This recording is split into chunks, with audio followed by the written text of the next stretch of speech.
આ સ્કોલરશિપ માટે.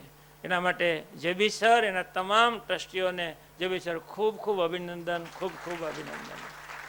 આજે ખાસ આપણા મહેમાનમાં લોક કલાકાર રાજભાઈ ગઢવી આવ્યા છે. સ્ટેજ ઉપરના તમામ મહાનુભાવો, આ બધા ખૂબ ઝડપથી આગળ વધીએ, સમય જોયો છે એટલે તમામ.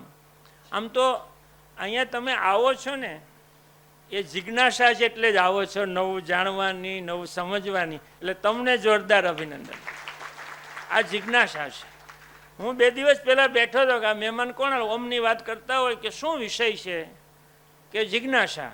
એટલે એક ભાઈએ સહજતાથી પૂછ્યું, જિજ્ઞાસા એટલે શું? મેં તો તમે પૂછ્યું ને એ જ તમારી જિજ્ઞાસા છે. તો એ બરાબર સમજ્યા નહીં. મેં કીધું આપણે બધાએ બહુ સરસ તૈયાર થઈને કોઈ લગ્નમાં જઈએ પાર્ટી પ્લોટમાં અને એન્ટ્રી કરીએ, ત્યાં ફૂલ છોડ ને ફૂલ હોય તો આપણે તોડતા નથી સાચું છે ખોટું, કે હા તો એ જિજ્ઞાસા છે કે સાચું છે ખોટું. માણસમાં સહજ પ્રકૃતિ છે. જિજ્ઞાસા એટલે શું એ બહુ સમજવા જેવું છે. કોઈ નવું જાણવું, નવું શીખવું, નવું સમજવું, નવું અનુભવવું, એની તીવ્ર ઈચ્છા હોય ને એને જિજ્ઞાસા કહેવાય. બસ નવું જાણો, નવું શીખો. કોઈ માણસ ઉંમરનો કોઈ પ્રશ્ન જ નથી.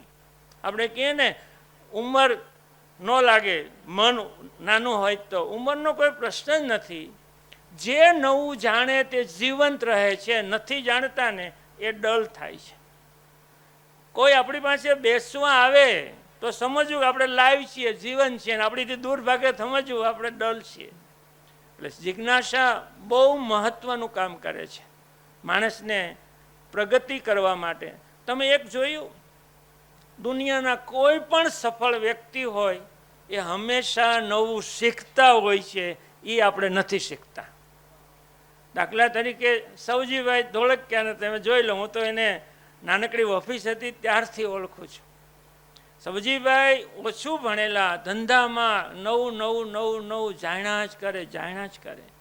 એ બિઝનેસના સેમિનારમાં પણ જાય, ધાર્મિક સેમિનારમાં જાય, ગાડીમાં પુસ્તકો પડ્યા હોય. એ હેલ્થને સમજે તો પૂરી સમજે, વૃક્ષો વાવવાનું સમજે તો પૂરું સમજે, પાણીનું સમજે તો પૂરી ટેકનોલોજી સમજે. કોઈ પણ સફળ વ્યક્તિ હંમેશા નવું શીખતો હોય છે. અને માણસ શું ધંધો, શિક્ષક છે કે ડૉક્ટર છે કે બિલ્ડર છે કે ડાયમંડ ઉદ્યોગ છે, કોઈ પણ માણસ છે એમાં પ્રગતિ કરવી હોય તો નવું નવું શીખવું પડે. અને જિજ્ઞાસા વાત કરી અમે, જિજ્ઞાસા પ્રશ્નમાં વ્યક્ત થાય છે. પ્રશ્ન પૂછીએ તો જિજ્ઞાસા ખબર પડે. એટલે જિજ્ઞાસા હંમેશા પ્રશ્નમાં વ્યક્ત થાય છે.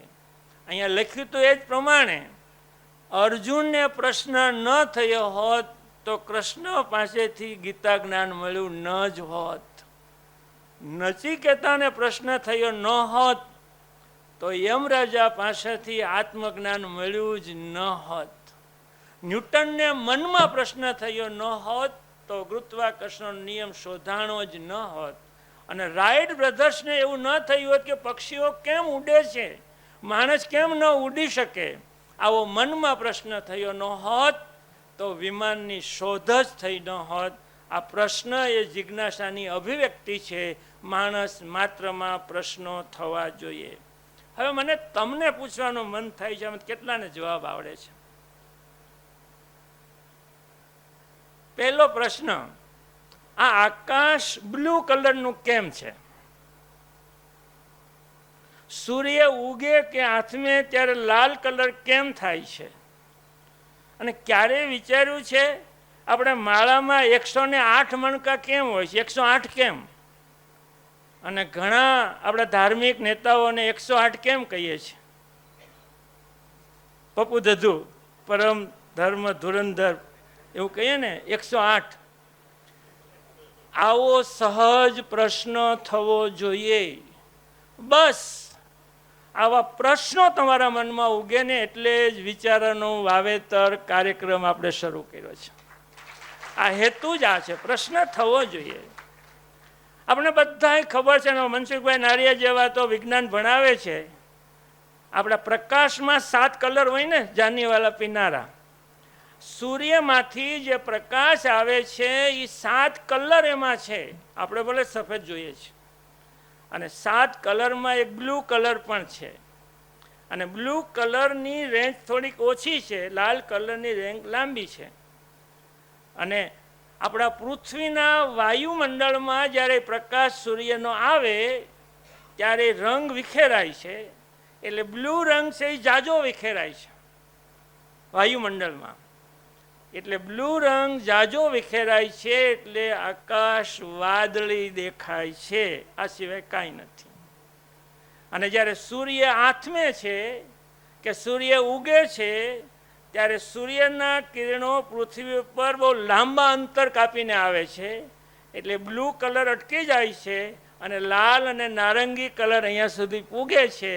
એટલે ઉગે છે ને આથમે છે ત્યારે લાલ કલર દેખાય છે. લો, આવી જિજ્ઞાસા બાળકમાં કંઈક શીખવાની જાગે તો માણસ ઊંડો ને ઊંડો ઉતરે અને ઓમ જેવું વ્યક્તિત્વનું નિર્માણ થાય. આ આપણે શીખવાની જરૂર છે. હવે 108ની વાત કરીએ. બહુ સરસ છે 108. પૃથ્વી કરતા સૂર્ય 108 ગણો મોટો છે. ચંદ્ર અને પૃથ્વી વચ્ચે ચંદ્રનો જે વ્યાસ હોય ને એના કરતાં 108 ગણી પૃથ્વી અને ચંદ્ર વચ્ચેનું અંતર છે. હજી તમને કહું, આપણી 12 રાશિ છે, 12 રાશિ છે. અને 9, હું કંઈક ભૂલી ગઈ, 9 એ છે, 12 9 9 ગ્રહ, 12 રાશિ ને 9 ગ્રહ છે. એટલે 12 9 78 થાય છે, 108 થાય છે. અને એના કરતાં 108 એક એટલે ઈશ્વર એક છે. 108માં એકડો છે એટલે એક, ઈશ્વર એક છે. શૂન્ય એટલે કાંઈ નહીં, કોઈ અભિમાનની અહંકારની શૂન્ય. અને 8 છે એ અનંતાનો પ્રતીક છે. એમ 108 એટલે જ્ઞાન અને આધ્યાત્મિકતામાં જે પૂર્ણ હોય એવા વ્યક્તિની આગળ 108 લગાડવામાં આવે છે. આપણું ધર્મશાસ્ત્ર અદ્ભુત છે. અને એટલે આવું બધું છે એવું આપણે ખ્યાલ જ નથી. અંતર ગ્રહો બધું જોડેલું છે. એટલે જ્ઞાન આખું જેની પાસે છે આ બધું આવું આધ્યાત્મિકતામાં જે પૂર્ણ છે એવા વ્યક્તિને 108 પરમ ધુરંધર, પરમ પૂજ્ય પરમ ધુરંધર કહીએ ને 108 આપણે કહીએ છીએ. આ ડિગ્રી છે. બસ ડગલે ને પગલે આવું જાણવાનું મળશે તો તમારા વ્યક્તિત્વનો વિકાસ થશે. જિજ્ઞાસાના ખૂબ ફાયદા છે, ખૂબ ફાયદા છે. પણ વિચાર કહેતા પહેલાં હું જિજ્ઞાસા તરફ આગળ વધવું હોય, જો જિજ્ઞાસા માનવ સહજમાં જ છે જ ને. થોડી જિજ્ઞાસા તો છે, તીવ્રતા નથી અથવા એમાં આગળ વધતા નથી. જો ઘરમાં કોઈ જગ્યાએ કાણું પડેલું હોય તો નાનું બાળક એમાં આંગળી નાખશે, નાખે. કોઈ નવું મકાન બનાવીને વાસ્તામાં જઈએ ને તો દિવાલ ઉપર હાથ ફેરવી કેવું લાગે છે. આ જિજ્ઞાસા છે.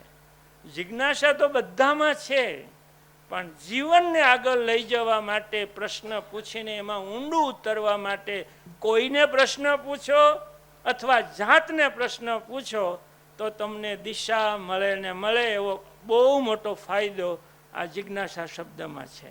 પણ જિજ્ઞાસાને અપ કરવી હોય, આપણા બાળકોમાં જિજ્ઞાસા વધુ જગાડવી હોય, અને હું એમ કહું છું કોઈ પણ ઉંમરે જિજ્ઞાસા હોવી જોઈએ. અને હું તમારી પાસે બહુ મોટી અપેક્ષા રાખું છું. બાપભાઈ, હું થોડા દિવસ પહેલાં અમદાવાદ ગયેલો અને ત્યાં ત્યાંના અગ્રણીઓ સાથે બેઠો હતો. એ અગ્રણીએ નામ ન આપ્યું, પણ એવું કીધું કે સુરતના તમારા એક મહાનુભાવ આવ્યા હતા અને એ એવું કહેતા હતા કે વિચારનું, અમે અમદાવાદવાળા વિચારથી બહુ પ્રભાવિત છે. એ લોકો જુએ છે ને કદાચ અત્યારે જોતા હશે. આપણા સુરતના મહાનુભાવે એવું કીધું કે વિચારનું વાવેતર ઠીક છે, પણ બધા ત્યાં મોટી ઉંમરના આવે છે, એમાં શું ફરક પડવાનો છે? મારે ફરક તમારી ઉંમરમાંથી જ પડવાનો છે. તમારી આ ચેલેન્જ છે. ખ્યાલ આવે છે? જાગીએ, નવું કરીએ, આપણા ખુદમાં પરિવર્તન લાવીએ, આપણા પરિવારમાં પરિવર્તન લાવીએ. આ જિજ્ઞાસા બહુ મોટી તાકાત છે અને આપણે આ ચેલેન્જને બરાબર પાર પાડવાની છે. દેખાડી દેવું છે, એ તમારી પાસે વિશ્વાસ છે. હવે જિજ્ઞાસા અપ કરવા માટે 5 મુદ્દા, જિજ્ઞાસાનું પંચામૃત ઓમમાંથી લેવા જેવું છે. પહેલું, વાંચન, પુસ્તકોનું વાંચન. અહીંયા દમયંતીબેન બેઠા છે, જ્યારે ઓમને 10મા ધોરણમાંથી પ્રશ્ન કોઈ જગ્યાએ જાગ્યો તો હું કોણ, એણે ભાગવદ્ ગીતા વાંચી નાખી, વિવેકાનંદનો જ્ઞાન યોગ વાંચી નાખ્યો, સ્વામિનારાયણ ભગવાનનું વચનામૃત વાંચી નાખ્યું. આ 3 વાંચ્યા પછી એને જીવનનો ખરો અર્થ અને મારે શું કરવું જોઈએ એ સમજાણું હતું. વાંચનની આવડી મોટી તાકાત છે. પહેલું પગલું આપણે તો બહુ અગાઉ કીધું છે, પણ આજની વાત તમને ઓમમાંથી સમજાણી હોય તો પહેલું પગલું છે કે વાંચો. બીજું પગલું છે નવું શીખો.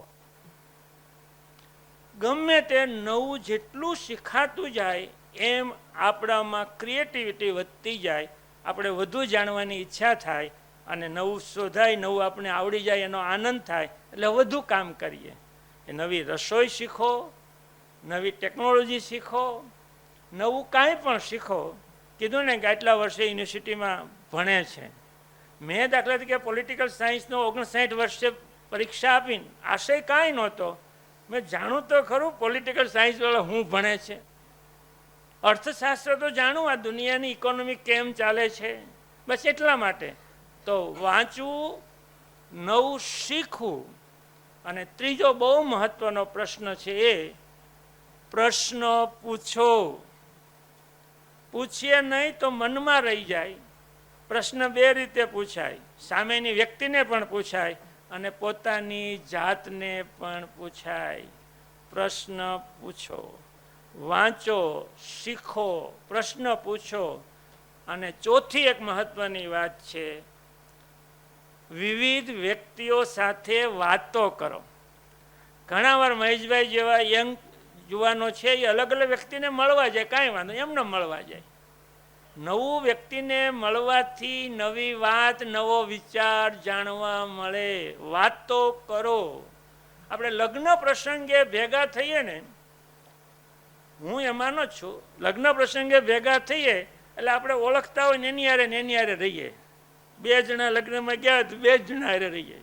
ખરેખર લગ્ન જેવા મેળાવડામાં તમે અજાણી વ્યક્તિ સાથે પણ મિત્રતા કરો તો તમને નવું જાણવા મળે. એટલે વાતો કરવી. અને 5મું પંચામૃત છે, જિજ્ઞાસા સમજવી હોય, જિજ્ઞાસા મેળવવી હોય, જિજ્ઞાસા વધારવી હોય તો 5મું હથિયાર છે, બાળકો સાથે રમો. બાળકો જેવા બનો. એ કુતૂહલ જાણવા મળશે, બાળકોના પ્રશ્નો જાણવા મળશે અને તમે નાના બાળકો જેવા થશો. તમારા મનમાં ખુદ પ્રશ્નો ઉગવા મળશે.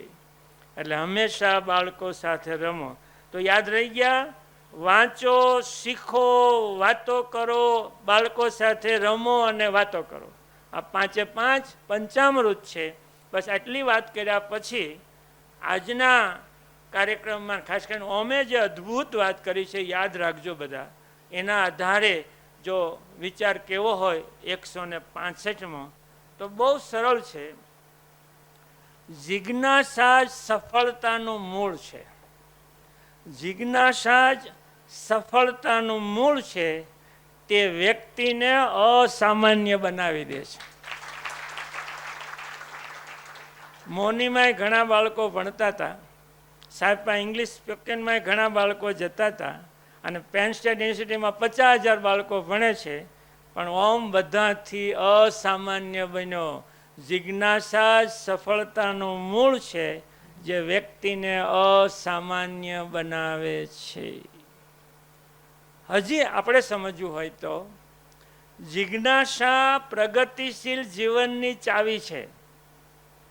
તમે નિવૃત્ત હોય તો સારું જીવન જીવી શકો, તમે માત્ર ગૃહિણી હોય તો સારું જીવી શકો, તમે ડૉક્ટર હોય તો સારી પ્રેક્ટિસ કરી શકો. જે ફિલ્ડમાં જે ઉંમરે હોય વધુ પ્રગતિશીલ અજયભાઈ બનવું હોય તો જિજ્ઞાસા પ્રગતિશીલ જીવનની ચાવી છે. તે જ્ઞાનના દરવાજા ખોલે છે. જિજ્ઞાસા જ જોઈએ. તમે મરણ પથારીએ હોય ને મનમાં પ્રશ્ન થાય કે આ મોત કેમ થાય છે, વિચારો ને તોય કંઈક જાણવા મળશે. એટલે જિજ્ઞાસા જ જ્ઞાનના દરવાજા ખોલે છે. આ બધું માણસ જ શું કરવા કરી શકે, એના માટે પણ અગાઉ કીધેલું છે ને તમે સમજો. આ જીવ સૃષ્ટિમાં દરેક જીવ, પશુ પંખી, બધા જીવ માત્ર જીવ સૃષ્ટિમાં માણસ જાત અલગ છે. કારણ તેનામાં નવું જાણવાની ઈચ્છા હોય છે, બીજામાં હોતી નથી. આપણે જ ગમે જોઈએ, કંઈક જાણીએ. પશુ પંખીમાં કશું નવું જાણવાની ઈચ્છા જ નહીં, માનવ જાતમાં ઈચ્છા છે. અને છેલ્લે આપણે બધાએ ધ્યાનમાં રાખવાનું છે કે જિજ્ઞાસુ માણસ અને જિજ્ઞાસા વગરમાં શું ફરક પડે. જિજ્ઞાસુ માણસ જીવંત રહે છે, ખ્યાલ ને, એ લાઈવ રહે, જીવંત રહે, લોકોને મળે મૂકે, જીવતો હોય બરાબર. ખાલી ઉંમરથી જીવે એવું નહીં, જીવતો હોય, ધબકતો જીવતો હોય. જિજ્ઞાસુ માણસ જીવંત રહે છે. જિજ્ઞાસા વગરનો વ્યક્તિ યંત્રવત બની જાય છે, એ જીવંત ના હોય. બસ આપણે બધા, તમે બધા ખરા અર્થમાં જિજ્ઞાસુ છો.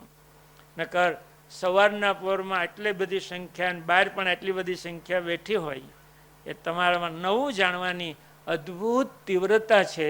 એને હું સલામ કરું છું. આપ સૌનો ખૂબ ખૂબ આભાર. Thank you very much.